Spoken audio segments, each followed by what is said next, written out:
Friends, इस video में मैं आपको एसएससी मार्च 2019 बोर्ड एग्जाम में अलजेब्रा का जो एग्जाम हुआ था इसका यहाँ पर आपको कंप्लीट क्वेश्चन पेपर सॉल्यूशन बताने वाला हूँ। दोस्तों देखिए, 2020 का जो बोर्ड एग्जाम हुआ था उसका कंप्लीट क्वेश्चन पेपर सॉल्यूशन मैं ऑलरेडी बता चुका हूं। अगर आपने उन वीडियोस को नहीं देखा है तो उन वीडियोस की लिंक इस वीडियो के डिस्क्रिप्शन में आपको मिल जाएगी। देखिए यहाँ पे पहला क्वेश्चन था question number 1A, solve the following questions any 4।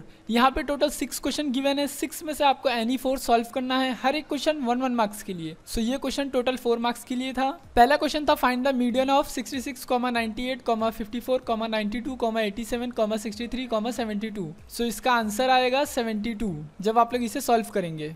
Second question, multiply and right the answer in the simplest form. देखिए ये क्वेश्चन 9th स्टैंडर्ड के सिलेबस से रिलेटेड है। मैं आपको एक चीज दोस्तों बता दूं कि 2019 में जो बोर्ड एग्जाम हुआ था इसका पेपर पैटर्न थोड़ा सा डिफरेंट था, क्योंकि 2019 के बोर्ड एग्जाम में 9th स्टैंडर्ड के सिलेबस से भी कुछ क्वेश्चंस आए थे, लेकिन 2020 में पेपर पैटर्न वापस से चेंज हो गया था, नॉर्मल हो गया था और 2020 के बोर्ड एग्जाम में सिर्फ 10th स्टैंडर्ड के सिलेबस से ही क्वेश्चन आए थे। सो 2019 में कुछ क्वेश्चन 9th स्टैंडर्ड के सिलेबस से भी थे, लाइक ये क्वेश्चन 9th स्टैंडर्ड के सिलेबस से जो कि सर्ट्स के बेस पर है। जब आप लोग यहाँ पर मल्टीप्लिकेशन परफॉर्म करेंगे तो इसका आंसर आएगा 70। उसके बाद थर्ड क्वेश्चन है, if 3x + 5y = 9 and 5x + 3y = 7 then find the value of x + y। ये क्वेश्चन अलजेब्रा के first chapter linear equation in 2 variable से रिलेटेड है। आपको x + y का वैल्यू कैलकुलेट करना था। आप क्या करेंगे, सिंपली ये दोनों इक्वेशन को ऐड करेंगे। जब दोनों इक्वेशन को ऐड करेंगे तो आपका आंसर आएगा 8x + 8y = 16।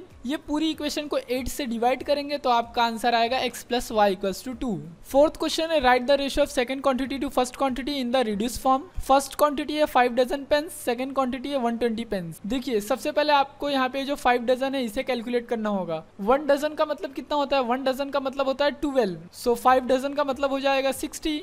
5 को 12 से मल्टीप्लाई कर देंगे। सो 60 पेन्स, 120 पेन्स, ये आपका यहाँ पे क्वेश्चन है। आपको क्या करना है, second quantity to first quantity का रेशियो कैलकुलेट करना है, मतलब 120/60। सो 120/60 का आंसर कितना आएगा, 2/1। सो हम यहाँ पे फाइनल आंसर लिखेंगे, the ratio of second quantity to first quantity is equals to 2:1। Fifth question, write the following polynomial in coefficient form. आपको कोएफिशिएंट फॉर्म में लिखना था यहाँ पे। सो इसका आंसर आएगा 2, 1, -3, -4। बेसिकली आपको यहाँ पे जितने भी टर्म्स है ना, सभी टर्म्स का आपको यहाँ पे देखिए कोएफिशिएंट लिखना है। उसके बाद question number 6, for computation of income tax which is the assessment year of financial year 1 April 2016 to 31 March 2017। So इसका आंसर आएगा 2017-18। उसके बाद क्वेश्चन बी है, solve the following question any 2। यहाँ पे टोटल 3 क्वेश्चन गिवन है, 3 में से आपको एनी 2 को सॉल्व करना है, हर एक क्वेश्चन 2 मार्क्स के लिए। पहला क्वेश्चन देखिए, find the value of the polynomial 2x³ + 2x when x = -1। देखिए ये क्वेश्चन भी आपके 10th स्टैंडर्ड के सिलेबस का नहीं है, लेकिन क्वेश्चन बहुत ही सिंपल है। आपको क्या करना है, x का वैल्यू -1 पुट करना है इस पॉलिनोमियल में। जब आप x का वैल्यू -1 पुट करेंगे तो आपका आंसर आएगा -4। उसके बाद जो सेकंड क्वेश्चन है वो है 9th स्टैंडर्ड के अलजेब्रा के फर्स्ट चैप्टर से रिलेटेड। जो आपने अलजेब्रा में फर्स्ट चैप्टर पढ़ा था सेट्स, ये उस चैप्टर का क्वेश्चन है 9th स्टैंडर्ड का। यहाँ पे 2 सेट गिवन है, आपको क्या करना है, दोनों सेट का यूनियन कैलकुलेट करना है एंड दोनों सेट का इंटरसेक्शन कैलकुलेट करना है। अगर आपको 9th स्टैंडर्ड का थोड़ा सा भी कॉन्सेप्ट याद होगा तो आप लोग इसे इजिली कैलकुलेट कर सकते हैं। यूनियन एंड इंटरसेक्शन यहाँ पे देख सकते हैं आप लोग आंसर। उसके बाद थर्ड क्वेश्चन, ये क्वेश्चन फाइनेंशियल प्लानिंग इस चैप्टर से रिलेटेड है। इसका फाइनल आंसर आएगा ₹1750। उसके बाद question number 2A, choose the correct alternative. MCQ question यहाँ से स्टार्ट होता है। टोटल 4 MCQ क्वेश्चन है, हर एक 1 मार्क्स के। पहला है, in the AP 2, -2, -6, -10 common difference is dash. तो देखिए यहाँ पर AP गिवन है, आपको कॉमन डिफरेंस कैलकुलेट करना है। कॉमन डिफरेंस कैसे कैलकुलेट करते हैं, second term minus first term. So -2 यहाँ पे देखिए आपको एक्सप्लेनेशन कंप्लीट मिल जाएगा। -2 कितना हो जाएगा, -4। सो इसका आंसर आएगा ऑप्शन ए। दोस्तों यहाँ पर जो एक्सप्लेनेशन लिखा हुआ है इसे आपको एग्जाम में लिखने की जरूरत नहीं है, ये बस मैंने आपकी बेटर अंडरस्टैंडिंग के लिए लिख कर रखा है यहाँ पर। उसके बाद सेकंड क्वेश्चन है, for the quadratic equation x² + 10x - 7 = 0 the values of a b c r dash. आपको क्या करना है, सिंपली इस क्वाड्रेटिक इक्वेशन का जो जनरल फॉर्म रहता है ax² + bx + c, equals to 0 उससे कंपेयर करना है, तो आपको ए बी सी का वैल्यू मिल जाएगा। इसका करेक्ट आंसर है option C, A equals to 1, B equals to 10, C equals to -7। उसके बाद third question, the tax levied by central government for trading within a state is dash. इसे क्या कहते हैं हम? CGST कहते हैं। सो ऑप्शन बी करेक्ट है। उसके बाद fourth question, if a dice rolled what is the probability that number appearing on upper face is less than 2। सो इसका करेक्ट आंसर आएगा 1/6। देखिए यहाँ पर कंप्लीट एक्सप्लेनेशन मैंने आपकी बेटर अंडरस्टैंडिंग के लिए टाइप करके रखा है। आपको ये एक्सप्लेनेशन एग्जाम में लिखने की जरूरत नहीं है, आपको बस एग्जाम में डायरेक्टली आंसर लिखना है MCQ के क्वेश्चन में। उसके बाद question B, solve the following questions. यहाँ पर भी टोटल 3 क्वेश्चन है। 3 में से आपको एनी 2 क्वेश्चन को सॉल्व करना है। पहला क्वेश्चन है, first term and common difference of an AP are 12 and 4 respectively. If Tn equals to 96 find n। तो देखिए यहाँ पर सिंपली आप लोग Tn का फॉर्मूला यूज करेंगे, Tn is equals to a plus n minus 1 into D. ये formula use करेंगे, वैल्यूज पुट करेंगे, तो आपका आंसर आएगा n equals to 22। Second question, if determinant of 4, 5, m3 is equals to 22 then find the value of m। यहाँ पर m का answer आएगा -2। Third question, solve the following quadratic equation, x² plus 8x plus 15 equals to 0। जब आप लोग इस quadratic equation को solve करेंगे तो x का आंसर आएगा -5 और x equals to -3। Question number 3A है, कंप्लीट द फॉलोइंग एक्टिविटीज। यहाँ पे टोटल 3 एक्टिविटी गिवन है, आपको एनी 2 एक्टिविटी को कंप्लीट करना है। हर एक एक्टिविटी 2 मार्क्स के लिए। देखिए ये है फर्स्ट एक्टिविटी और इस एक्टिविटी का यहाँ पे आप लोग सॉल्यूशन देख सकते हैं। फर्स्ट बॉक्स में प्रीमियम आएगा, सेकंड बॉक्स में 10 आएगा और ये जो थर्ड बॉक्स है इसके अंदर 12,000 आएगा और ये जो लास्ट बॉक्स है इसके अंदर 1000 आएगा। ये एक्टिविटी फाइनेंशियल प्लानिंग चैप्टर की एक्टिविटी है। उसके बाद देखिए यहाँ पे जो सेकंड एक्टिविटी है ये अलजेब्रा का जो 6th चैप्टर है स्टैटिस्टिक्स, उस चैप्टर का ये है। यहाँ पर आप लोग कंप्लीट आंसर देख सकते हैं। यहाँ पे जो पहला बॉक्स है इसके अंदर 12 आएगा, ये जो सेकंड बॉक्स है इसके अंदर 30 आएगा, ये जो यहाँ पे थर्ड बॉक्स है इसके अंदर 72 आएगा, फोर्थ बॉक्स के अंदर 8 आएगा, फिफ्थ बॉक्स के अंदर 30 आएगा और ये जो लास्ट में बॉक्स है इसके अंदर 96 डिग्री आएगा। उसके बाद थर्ड एक्टिविटी अलजेब्रा के 5th चैप्टर प्रोबेबिलिटी से रिलेटेड है। तो देखिए फर्स्ट बॉक्स में HH आएगा, लास्ट बॉक्स में यहाँ पे जो है यहाँ पे TT आएगा, इस बॉक्स के अंदर HT आएगा और इस बॉक्स के अंदर TT आएगा। क्वेश्चन बी है, solve the following questions any 2। यहाँ पर भी टोटल 3 क्वेश्चन गिवन है। 3 में से आपको एनी 2 क्वेश्चन को सॉल्व करना है, हर एक क्वेश्चन 2 मार्क्स के लिए। पहला क्वेश्चन है, find the 19th term of the AP।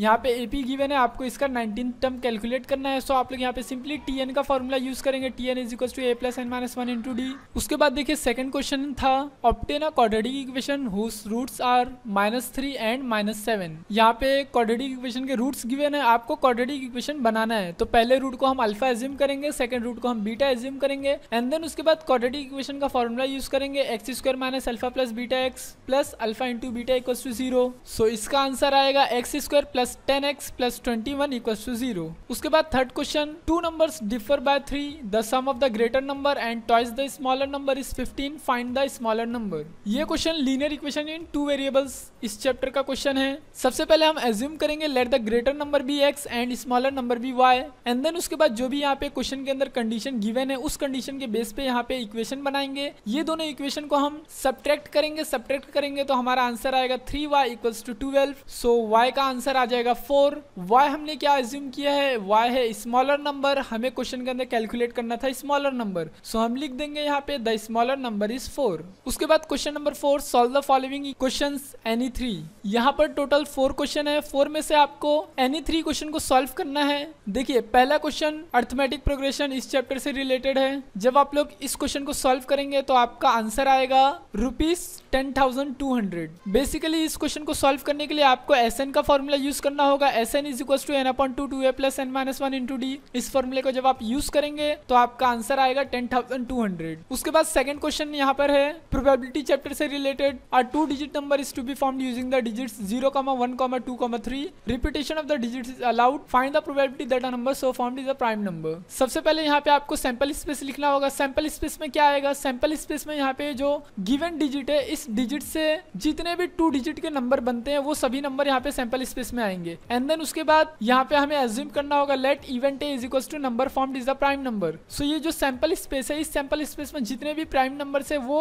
Set ए के अंदर आ जाएंगे। सो 11, 13, 23 एंड 31 ये प्राइम नंबर्स हैं। इस सैंपल स्पेस के प्रोबेबिलिटी ऑफ ए हमें कैलकुलेट करना होगा, ये हो जाएगा number of A upon number of sample space. So number of element in set ए कितना है 4, number of element in sample space कितना है 12। सो इसका आंसर आ जाएगा 4/12। 4/12 को हम डिवाइड करेंगे तो 4 1 ज़ा 4, 4 3 ज़ा 12। सो 1/3 प्रोबेबिलिटी इसका फाइनल आंसर है। उसके बाद यहाँ पे जो थर्ड क्वेश्चन है ये अलजेब्रा के 4th चैप्टर फाइनेंशियल प्लानिंग का क्वेश्चन है। यहाँ पे आपको आईटीसी कैलकुलेट करना है एंड देन उसके बाद amount of GST payable by Malhotra ये आपको कैलकुलेट करना है। तो देखिए सबसे पहले इसके अंदर टैक्सेबल परचेस वैल्यू यहाँ पर गिवन है 85,000, रेट ऑफ जीएसटी गिवन है 5%। सो इनपुट टैक्स क्रेडिट कैसे कैलकुलेट करते हैं? इनपुट टैक्स क्रेडिट कैलकुलेट करने के लिए आपको क्या करना पड़ता है, रेट ऑफ जीएसटी को मल्टीप्लाई करना पड़ता है टैक्सेबल परचेस वैल्यू से। सो टैक्सेबल परचेस वैल्यू से जब आप लोग रेट ऑफ जीएसटी को मल्टीप्लाई करेंगे मीन 5/100 मल्टीप्लाई बाय 85,000, सो आपका आंसर आएगा ₹4,250।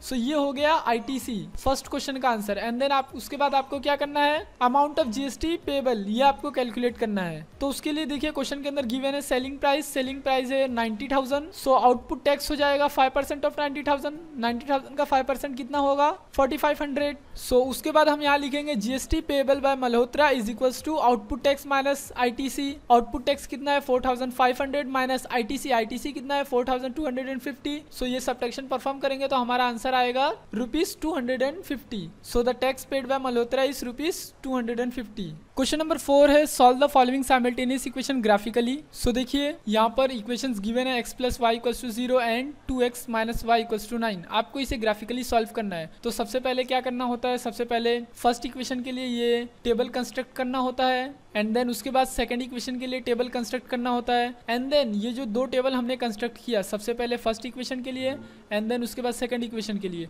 ये दोनों टेबल के बेस पर आपको ग्राफ ड्रॉ करना होता है और ग्राफ में जो दोनों लाइंस जिस पॉइंट पर इंटरसेक्ट करते हैं एक दूसरे को वो रहता है हमारा सॉल्यूशन। सो इस क्वेश्चन का सॉल्यूशन है 3, उसके बाद क्वेश्चन नंबर 5 क्या है, solve the following questions any one. ये क्वेश्चन 4 मार्क्स का क्वेश्चन है। इसके अंदर टोटल 2 क्वेश्चन है, 2 में से आपको कोई एक क्वेश्चन सॉल्व करना है। पहला क्वेश्चन देखिए स्टैटिस्टिक्स चैप्टर से रिलेटेड है। इसके अंदर सबसे पहले आपको एक्स का वैल्यू कैलकुलेट करना था। एक्स का वैल्यू कैलकुलेट करने के बाद आपको यहाँ पे हिस्टोग्राम भी ड्रॉ करना था। तो आप लोग देख सकते हैं यहाँ पे मैंने यहाँ पे ग्राफ ड्रॉ किया हूँ। उसके बाद सेकंड क्वेश्चन अलजेब्रा का जो सेकंड चैप्टर है क्वाड्रेटिक इक्वेशन, इस चैप्टर का क्वेश्चन था 4 मार्क्स के लिए। आप लोग यहाँ पे कंप्लीट आंसर देख सकते हैं। इसका आंसर आएगा time taken by bigger tap is equals to 5 minutes and time taken by smaller tap is equals to 8 minutes. उसके बाद क्वेश्चन नंबर 6 है solve the following questions any one. यहाँ पे टोटल 2 क्वेश्चन है दोस्तों। पहला question the coordinates of the point of intersection of lines ax + by = 9 and bx + ay = 5 is 3, -1. Find the values of a and b. सो इसका आप लोग यहाँ पर कंप्लीट सॉल्यूशन देख सकते हैं। ए का आंसर आएगा 4 एंड बी का आंसर आएगा 3। उसके बाद सेकंड क्वेश्चन दोस्तों स्टैटिस्टिक्स चैप्टर का है। यहाँ पर आपको ये टेबल गिवन है एंड देन इस टेबल के बेस पे यहाँ पे टोटल 4 क्वेश्चंस गिवन है। ये आपको 4 क्वेश्चन का आंसर देना है। पहले क्वेश्चन का आंसर आएगा 75 to 79, सेकंड क्वेश्चन का आंसर आएगा 70 to 74, थर्ड क्वेश्चन का आंसर आएगा 44। दोस्तों यहाँ पे मैंने आपको जो सॉल्यूशन शो किया है ये सॉल्यूशन आपको वायलन ऐप पर फ्री में मिल जाएगा। देखिए अगर आप लोगों ने ऐप को डाउनलोड नहीं किया है तो ऐप को डाउनलोड करने के लिंक वीडियो के डिस्क्रिप्शन में प्रेजेंट है, या सिंपली अगर आप लोग गूगल प्ले पर यहाँ पर वायलन सर्च करेंगे तो आपके सामने इस तरह का ऐप आ जाएगा। देखिए ये ऐप का लोगो है violin SSC FRJC and HSC free learning app by #surprise. मैंने ऐप को ऑलरेडी डाउनलोड करके रखा है। तो देखिए आप लोग जब ऐप को ओपन करेंगे तो आपके सामने इस तरह की स्क्रीन आएगी। यहाँ पे आपको SSC 10th स्टैंडर्ड पे क्लिक करना है। SSC 10th स्टैंडर्ड पर क्लिक करने के बाद दोस्तों आपके सामने इस तरह का स्क्रीन आएगा। यहाँ पे आपको इंपॉर्टेंट सॉल्यूशंस पर क्लिक करना है। इंपॉर्टेंट सॉल्यूशंस पर क्लिक करने के बाद अगर आपको अलजेब्रा के chapter wise previous board exam के क्वेश्चन देखना है तो आपको अलजेब्रा पे क्लिक करना होगा। अलजेब्रा पे आप लोग जैसे ही क्लिक करेंगे तो अलजेब्रा के सभी चैप्टर्स की यहाँ पे लिस्ट आ जाएगी। आपको जिस चैप्टर के प्रीवियस बोर्ड एग्जाम्स के क्वेश्चन देखना है आप लोग यहाँ पर देख सकते हैं। अगर आप लोग फर्स्ट चैप्टर पे क्लिक करेंगे तो देखिए अभी मैंने जो आपको सॉल्यूशन दिखाया था वो सॉल्यूशन आपको यहाँ पर दिखेगा। देखिए ये जो ग्राफ मैंने अभी जस्ट नाउ आपको शो किया था। सो दोस्तों प्लीज वीडियो को लाइक और अपने सभी फ्रेंड्स को शेयर करें। अगर आपने ऐप को डाउनलोड अभी तक नहीं किया है तो ऐप को डाउनलोड करने के लिंक वीडियो के डिस्क्रिप्शन में प्रेजेंट है।